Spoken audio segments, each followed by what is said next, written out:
কি রে, মন খারাপ করে বসে আছিস কেন? কি হয়েছে? বাবা আমাকে কলকাতায় পাঠিয়ে দিচ্ছে। কি? তাহলে আমার কি হবে? জানি না, তোর বাবাকে ভালো করে বুঝিয়ে বল না। আমি কিছুতেই বলতে পারবো না, কারণ বাবা তোর মুখের উপরে কথা পছন্দ করে না। এই একই কারণের জন্য আমার মাকে মেরে দিয়েছে। মানে? কাজটা হয়েছে, সবকিছু ঠিকঠাক ছিল, আপনার শালা এসে গন্ডগোল করে দিল। আমি আমার রাজনীতির জন্য সবকিছু করতে পারি। কি? তুমি তোমার নোংরা রাজনীতির জন্য আমার ভাইকে মারবে? আমি বেঁচে থাকতে এটা কোনোদিনও হতে দেব না। আচ্ছা ঠিক আছে, শান্ত হও, আমি কিচ্ছু করবো না। এত রাগ করে?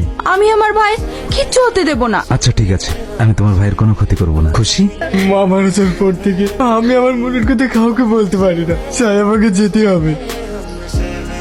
বাবা, কি রে, তুমি কি করছো? আমি ঠিকই করছি, এছাড়া আমার কোনো উপায় নেই। তোর মতন মেয়ে যে বাড়িতে থাকবে তার তো এটাই হবে। কেন, কি হয়েছে? তুই আমাদের বাঁচতে দিবি না বল? তোকে এত বারণ করার সত্ত্বে কেন বারবার প্রধানের ছেলের সঙ্গে দেখা করতে যাস? তোর বাবাকে প্রধান ডেকেছিল।